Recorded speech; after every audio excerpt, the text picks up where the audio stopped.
This episode of Trifles is made possible by listeners like you who support us on Patreon and Substack. To learn more, go to patreon.com/trifles or trifles.substack.com. Welcome to Trifles, a weekly podcast about the Sherlock Holmes stories.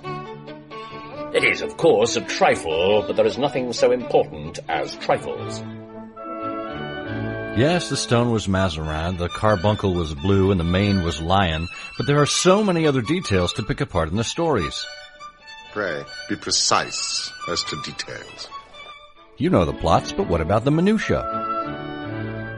Have you ever stopped to wonder about what kind of chemistry experiments Sherlock Holmes was running? Or what a yeggman is? Or why Holmes's index was sorted haphazardly? You are very inquisitive, Mr. Holmes. It is my business to know what other people don't know. Scott Monty and Bert Wolder will have the answers to these questions and more in Trifles. The game's afoot. Episode 449, St. Saviour's, near King's Cross. Hello and welcome to Trifles, the Sherlock Holmes podcast where we get into the minutiae in the Sherlock Holmes stories. I'm Scott Monty. I'm Bert Wolder. And Bert, are you, well, I don't even know. Are you the savior of this episode? Oh, no. I have a lot of trouble saving. You know, the problem is that you can't get, first of all, if you can find the rolls for the coins, where can you find the coins anymore? So I've got these sort of nickels and dimes and, you know, it's very hard to get it into a substantial amount of money, which I can take to the bank, even on free toaster day, which they don't do anymore when you open an account. So I'm just lost in the past, me and my change. Small change. I'm small change Wolder, as you were known. Yes. Yeah. Well, this is no small change, this episode. This is a big one. It is a Morley-Montgomery Award-winning discussion. We take a piece of scholarship from the Baker Street Journal from the past, one that has won the Morley-Montgomery Award, which is the annual recognition for the best article from that year. We're looking at 1977 at an article by Jack Tracy identifying Mary Sutherland's church from a case of identity. Tracy had summarized, or at least surmised, I should say, that previous scholars had missed the mark on identifying the church, were way off. He did some historical research and actually looked at some ordinances and surveys and whatnot and positively identified Mary Sutherland's church, where she was to be married. Of course, we know that didn't work out. And the church just kind of disappeared. The parish disappeared into the historical annals of London. Where was it? What was it? And how did he find it? That is what is ahead on this episode of Trifles. Meanwhile, if you'd like to support the show, we encourage you to do that. You got a couple of ways, over on Substack or on Patreon. It's as simple as pressing a button and committing, either on a monthly basis or on an annual basis. You get a discount a little bit if you join us as an annual supporter. But for as little as $1 a month, you can basically become a producer on the show. That's right. Your donation allows us to do what we do. The research, the hosting costs, the building, the weekly headaches that go into running a podcast. Well, it's not a headache when we have to deal with wonderful listeners like you, but we do have to make the wheels turn on this grand machine. And if you go to trifles.substack.com or patreon.com/trifles, you can determine how you support the show. There are some thank you gifts available on Patreon, and all of our listeners are eligible to be entered into a monthly drawing for a free back issue of the Baker Street Journal. And you also get additional content from time to time that is not available to the public. Bonus content. Our new series called Trifling Trifles. It's a little bit shorter. And more. So check it out on the platform that makes the most sense for you. And thank you in advance. Okay, Bert, we crack open the December 1977 issue of the Baker Street Journal. And what do we find within? We find Jack Tracy's St. Saviour's near King's Cross. And 1977 was a marked year for Jack Tracy. Jack, I think the best thing to say about Jack is that he was an unfortunate member of the Baker Street Irregulars. He's had clearly a good deal of disruption in his life. But in 1977, he had already founded the Gaslight Press, and he had, more importantly, published the Encyclopedia Sherlockiana, or a universal dictionary of the state of knowledge of Sherlock Holmes and his biographer, 411 pages, published by Doubleday in 1977, and for $10. And it was really a groundbreaking work at the time, and for that reason he was recognized and invested into the Baker Street Irregulars as a case of identity. And in 1977, his paper here in the BSJ, as you point out, won the Morley-Montgomery Award. And this is why this paper is really so remarkable. You mentioned that, Jack had done a lot of research. This is really a remarkable, when you hear this, when we step through this paper, think about the amount of information that he's not only discovered, but beautifully organized. And he's published a paper here with illustrations, with maps, with photographs about something that no one had really gone into successfully before. And it all has to do with Mary Sutherland and Jack's investiture, which was as a case of identity. Indeed. So he says that Mary Sutherland was left standing at the portico, if not the altar, of St. Saviour's near King's Cross, as she tells us. And he said for years, the meaning of her remark has eluded Sherlockians. St. Saviour's Church, they point out, is Southwark Cathedral, which is also known as St. Mary Overy, at the south end of London Bridge, which is nowhere near King's Cross, not even on the same side of the Thames. But since the wedding breakfast was to be held at the St. Pancras Hotel, which is near King's Cross, it's even been suggested that the name St. Saviour's was a disguise for, or, a confusion with, St. Pancras Old Church in the Euston Road. And Tracy doesn't really brook this kind of shoddy scholarship. He says that when she specified St. Saviour's near King's Cross, she was endeavoring to avoid ambiguity, not create it. And between the years, and this is key, between the years 1863 and 1913, there really was a parish of St. Saviour's near King's Cross. And then Jack takes us into the reasoning behind why she would be so closely associated with the church. Well, and it's remarkable. He has a sort of a substantial paragraph here about something completely irrelevant, which is the St. Saviour's in Southwark, which has got nothing to do with anything, although he will tell us that parts of it date from 1106, and Henry VIII reduced it to the status of a parish church in 1540. Which is all very interesting, but it's got nothing to do with nothing.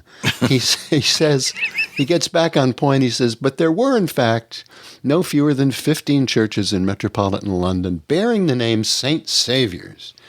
2 were near King's Cross, and there's another one over here and another one over there, but it's clearly this one, St. Saviour's, Fitzroy Square, a bit farther to the west. It's clearly the latter, this one, that Mary Sutherland referred, for this parish's eastern boundary was the Tottenham Court Road. And you will recall, Jack says, that Miss Sutherland's father had been a plumber in the Tottenham Court Road before his death.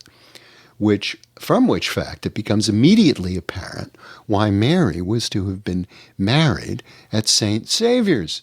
And then he takes us, into the fact of parish management. He says, in the C of E, in the Church of England, parish in which a member is born is his home parish for life. Largely, for the sake of keeping adequate records, it's traditional for someone to be baptized, confirmed, and buried here, and in the case of women, given in marriage. So even though her late father's business had been sold and she had moved with her mother and stepfather to Camberwell on the opposite side of the Thames, Mary returned to St. Saviour's for her wedding. And Tracy reminds us that, of who James Windibank was and why he, was angling for Mary's hand in marriage. He was ambitious, first of all, and he wanted to move away from that neighborhood, and he wanted to move to the middle class haven of Camberwell, and this quarter between Regent's Park and the city was decaying steadily, and Windibank knew that he needed to get out before real estate prices really dropped too far. And so the area west of the Tottenham Court Road, which was where most of St. Saviour's Parish was,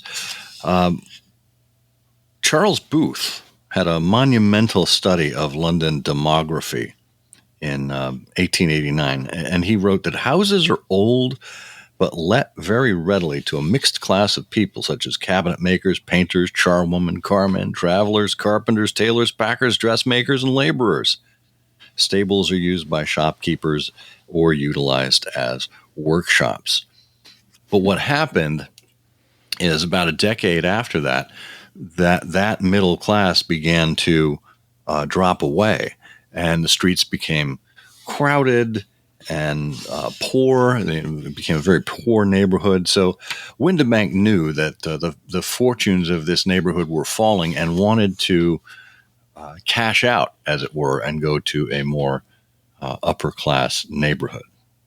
So if he could get £4,700 for the goodwill and interest of Sutherland's plumbing firm in a declining neighborhood, and that was less than the business was actually worth, according to Mary, then the Sutherlands had been pretty well off.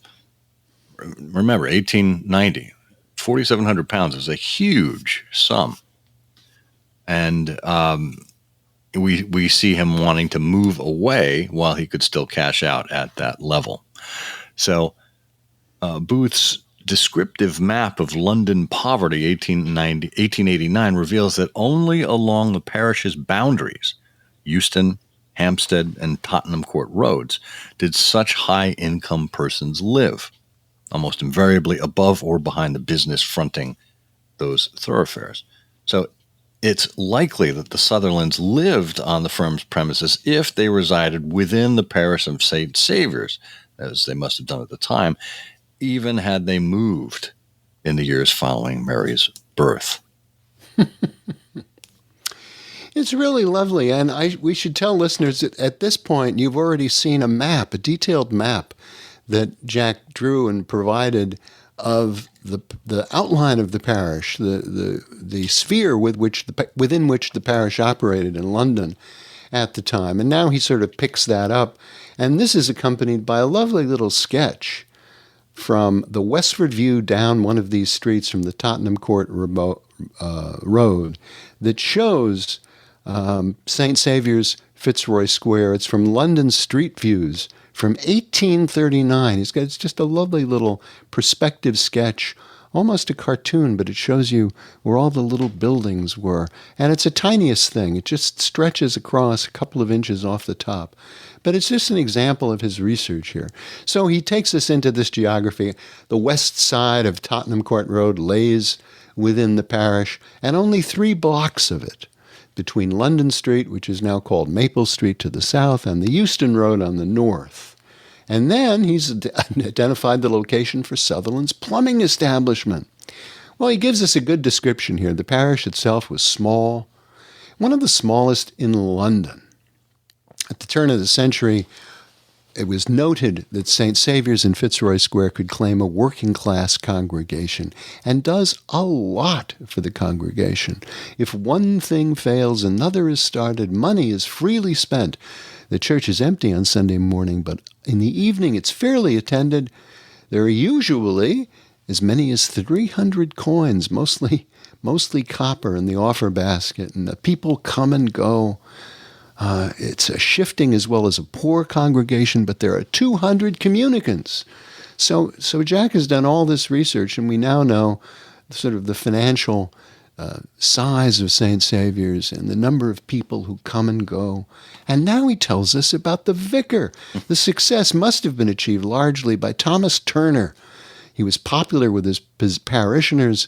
St. Saviour's functioned at a distinct disadvantage in relation to the others around it, for it didn't have very many well-to-do people to whom a parish has to turn in times of need.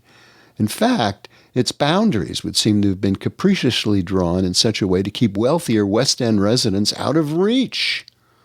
So, and then he tells us, even the solidly middle-class Fitzroy Square itself, from which it took its designation, wasn't included within the parish, but in the neighboring St. John the Evangelist, with which St. Saviour's was joined in 1913. It was indeed a doomed parish, much like Mary Sutherland's marriage prospects. So between 1891 and 1901, for instance, Tracy tells us the total resident population of St. Saviour's dropped from 5,494 to 5,234, which is a small decline. But while the number of inhabitants fell only slightly, the number of habitable dwellings greatly decreased in the area and became more, as the area became more and more commercialized. So, we're seeing a transition of the population in the area, which inevitably would take the parish down with it. So you had middle and upper working class parishioners who fled to the suburbs. They were replaced by the poor, immigrants, people who were not of the Church of England traditionally, and didn't contribute to the upkeep of the parish. And so by the second decade of the 20th century, of the vicar's living or share of parish revenue seems to have fallen to less than £100 a year, a level at which a parish was no longer deemed self-sufficient. So this is why, when we get to the modern era of Sherlockian scholarship, say the 1930s and beyond, unless people took the time to look at the historic records like Jack Tracy did here, St. Saviour's is going to be invisible to them. At least this St. Saviour's is going to be invisible. And thus, these other theories they've come up with, that she misstated the name or that it was, another St. Saviour's or another church somewhere else. And then Jack gives us a little more history. If you're not satisfied, friends, Jack gives us more history. But I must say, all of this is just beautifully written. We're sort of taking you through this. But if you're really captivated by this, and you should be, from the research and the work he did, you should go back and read some of this. It's really lovely bit of writing.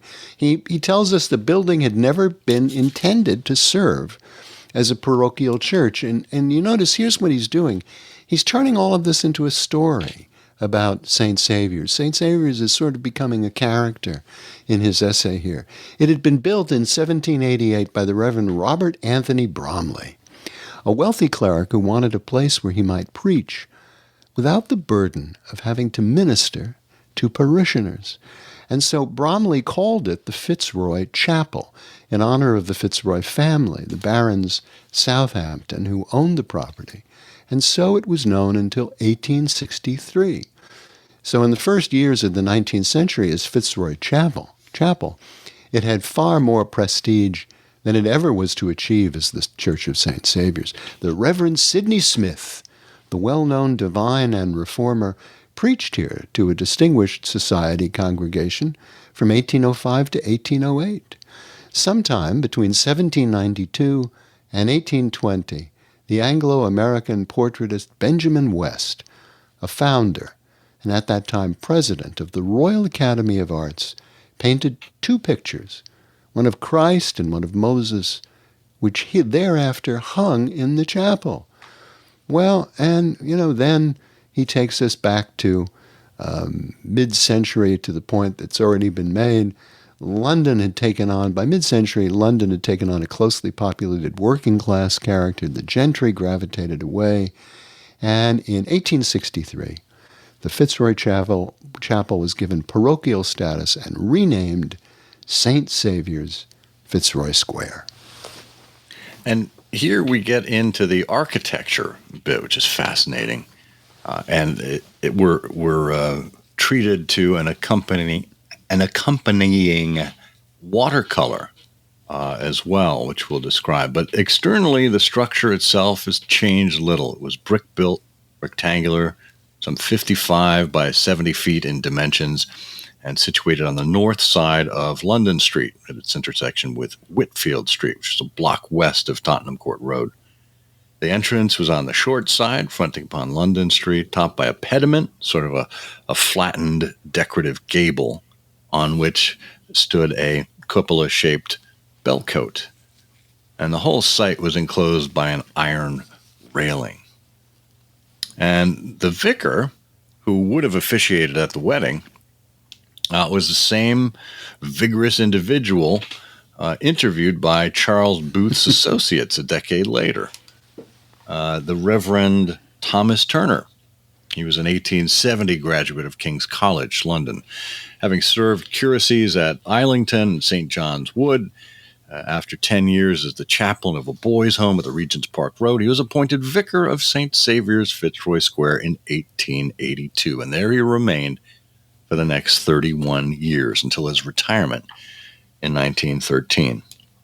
And here we have that watercolor from 1810. It's the only picture of St. Saviour's near King's Cross known to exist. From the extra illustrated copy of The Environs of London by Daniel Lysons.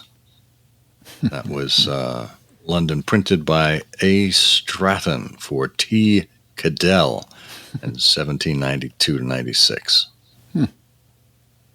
Amazing.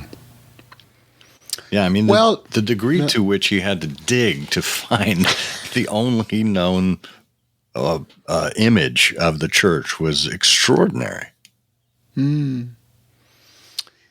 Well, and Jack points out that it's worth noting, had Mary still resided in the parish, you remember earlier that she and her mother are now in Camberwell, Windibank's scheme would most likely never have come about, because the least conscientious of ministers would not have performed the wedding of one of his parishioners without counseling the couple. And the vicar's suspicions would be raised immediately by the elusive details of the life of so-called Hosmer Angel. And the mere prospect of that sort of investigation would have headed the matter off. But Mary was no longer living within St. Saviour's parish, and so that no doubt constrained the Reverend Turner from insisting upon counseling. And the plot, which Windibank admitted he and his wife had stumbled into quite by chance, was carried through. Well, Turner made the parish more thoroughly his own. His was longer and more successful than the combined tenures of the two men who had preceded him as incumbents of St. Saviour's. He retired in 1913. He was not replaced, and the parish of St. Saviour's, Fitzroy Square, merged with the neighboring St. John the Evangelist. And sadly, while services continued to be held there, the venerable old building, which Jack has told us so much about, was for its final 3 decades a church without a parish. And in the end, like so much of this quarter of London, the Church of St. Saviour's near King's Cross was destroyed in the V2 raids of 1945. A sad ending to a sad little parish, unfortunately. Well, like we said, this is available in the 1977 volume 27, number 4 issue of the Baker Street Journal. You can read it if you get a copy of the EBSJ. We'll have a link to that in the show notes if you're interested in getting the archives of the Baker Street Journal electronically. That'll allow you to read through it. Or if you are able to find a copy of A Remarkable Mixture, which is a book that the BSI put out about not all, but selected award-winning articles from the BSJ. If you happen to find one of those floating around, scoop it up. It's a great treasure to add to your shelves. And all of that is just a trifle. It is, of course, a trifle, but there is nothing so important as trifles. Please join us again next week for another installment of Trifles. Show notes are available on SherlockHolmesPodcast.com. Please subscribe to us on Apple Podcasts and be sure to check out our longer show, I Hear of Sherlock Everywhere, where we interview notable Sherlockians and share news of the Sherlockian world. You've taken my breath away, Mr. Holmes. Now then, mister, what exactly are you driving at? Come on, let's have it straight now.